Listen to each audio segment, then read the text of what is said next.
good morning, everybody, and welcome to Taco Tuesday, July 16th. The Tuesday, which is occurring during OPEX week, and it is just coming on 5 a.m. over on my side, or your side, East Coast. Friendly reminder to you, because Taco Tuesday used to be a celebration for years, because we had an algorithm that would always give us an amazing red day on a Tuesday. Well, we have not had a red close since April 30th on a Tuesday. We have not had a red close. More importantly, we have not done plus 1%. We have not done minus 1% in all of this time, which was actually going back to April 30th, which was the last minus 1% day when we started counting for how well has been our streak, which we broke last week. So anyway, we have been green every single Tuesday, and like all streaks, they all come to an end. It's just a question of when do they come to an end. So being that we have been on, again, I am not, but being that we have had a consistent streak of minus or green Tuesdays, I am not going out there and saying, hey, get short, because we got a couple of things that showed up overnight, and they're kind of telling you that, no, the other trend is in. June 28th, 55.23.64. Then we sold off. Red day, last day of June. And as we went into the month of July, 54.79, 55.09, 55.39, 70, 83, 90, 35, 42, 55, 67, we're putting in a new high, a new all-time high every other trading every single trading session. We're putting in a new high. We've been putting in new all-time highs going back to July 3.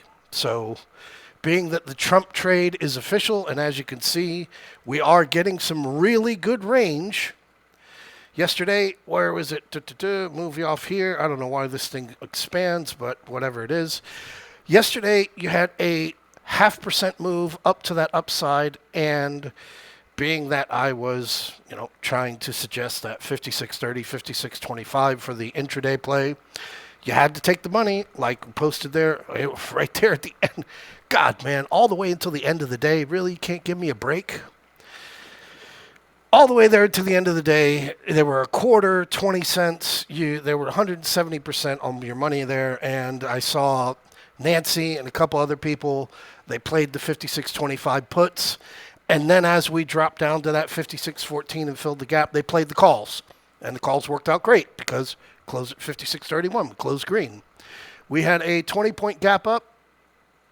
We did close below the open, which, as I said, very possible, but we did close green, and that was the more significant factor for the day. So anyway, new all-time high, 14.4% since the April bottom, 38% from the October lows, 62% from the 2022 lows. And we'll get to that in a little bit. So over on the QQQ, the AI trade is not what it used to be. And that's because these companies cannot buy back their shares because they're in that no buyback window as they come closer to earnings.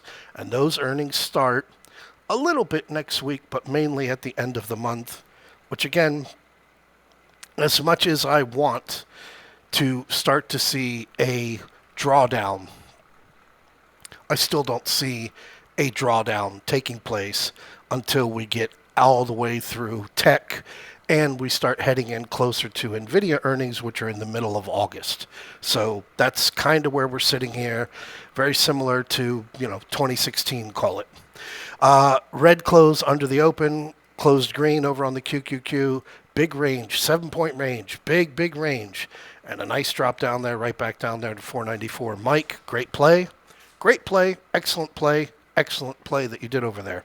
But everything's over in the IWM. Everything has shifted into the pre-Trump IWM trade. And IWM, actually, I've got to make a little change over here real quick. Give me a second. 218.70.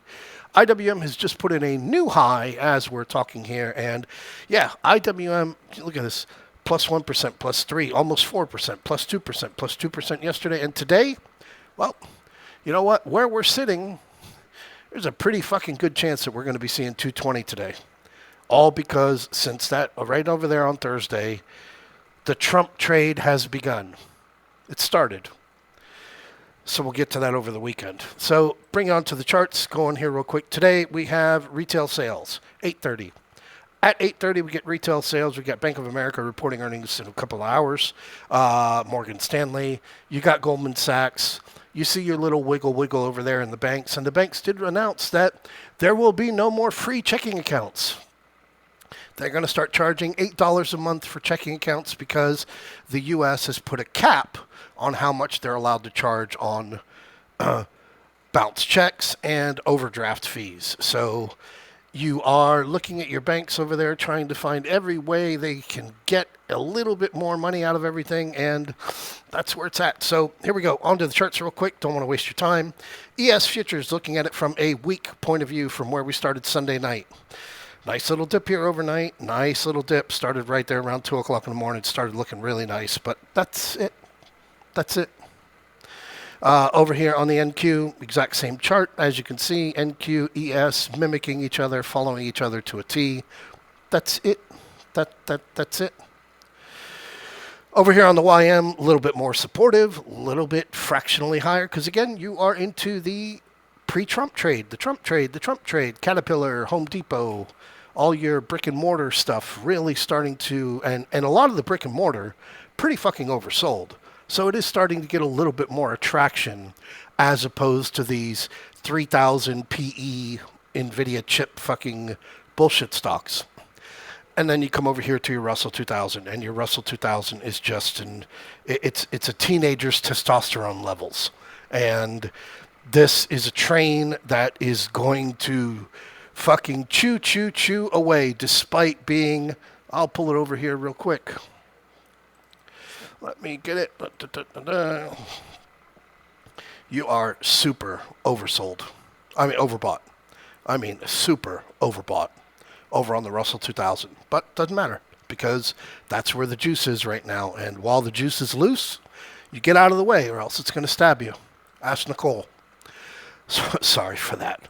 God, that was crude. I got to delete that. SPX. Looking here at 5-day view, and again, 55.75. That's your bottom. That's your bottom. Okay, for the zoomed in, dedicated to this week alone, 55.75 is the bottom. Okay, that's it. We're trolling in the 5,600 range as we continue to show. We're putting in a higher high every day, and even though it is not lining up with anything, as we have already hit everything that should have been hit. 56.94. I have it on a different chart. I'm going to have to go out there and find it. But yeah, 56.94. That's the number that you've got up above here. I'll find it. I'll put it in a picture in there for you. But over here on the QQQ, questionable. Questionable whether or not we got an ABC already. All right, here to the 78.6. Questionable. Very questionable. Your high right here, 5101. 501.01, 501.09 being the exact 78.6. Questionable. It is very questionable whether you have an ABC here. Again, as much as I want to really just scream and holler, bearish, bearish, bearish, it's just not there to be screamed. And all that I'm really concentrated on, again, is to get that red weekly candle on the SPX. That's it. And all that is, again, I apologize for wasting your time. All that is this, a close below 56.38.16. That's it. So, get you out of here, move you back on over here to the IWM. As you can see, the gap on Thursday, the gap on Friday, the gap over the weekend, and now you have another gap taking place. This is a train, and this train will derail, but it is not going to give you an announcement. You're not going to hear the horn, the siren from the train letting you know that a derailment is coming. but it will derail. It's just a matter of the reality kicking in, which is not going to kick in until it does kick in. And then you come over here and you see the VIX. We got VIX 1339. This is like if you were a bear and you were waking up this morning and you see that we hit 1339, you just go back to bed and cry, because that's all you're going to get. I mean, retail sales can come in negative 8% as opposed to the negative 0.3% that they're forecast for. All they're going to do is factor in fucking rate cuts. 1339 got tagged. I hate to say it, but I'm not looking for too much downside to take place today. So that's what you got. We're heading into the day today. And again, I wouldn't be aggressive on any way, shape, or form in any kind of short-term zoomed in position size. Trading worked out perfectly yesterday. You got a 170% on the 5630, 5625s. When we threw out the 5660, 5655s, when we are up there at the top, nice $1.25, $1.50 credit, full credit at the end of the day. Everything looking nice, but again, we are being programmed, and that programming should stick. That programming being, we put in a new high every day. So 5666.94, which, that's the one thing I will come back to. Apologize. SPX here, and we will look here at a custom 2009 weekly. And we will bring, we're on the presidents. And here you go. 666.79. 666.94. It's just a coincidence. But there you go. So here we go. Here we are. And I will catch you guys in the chat room. And I hope you all have a beautiful Tuesday morning and get ready for tacos.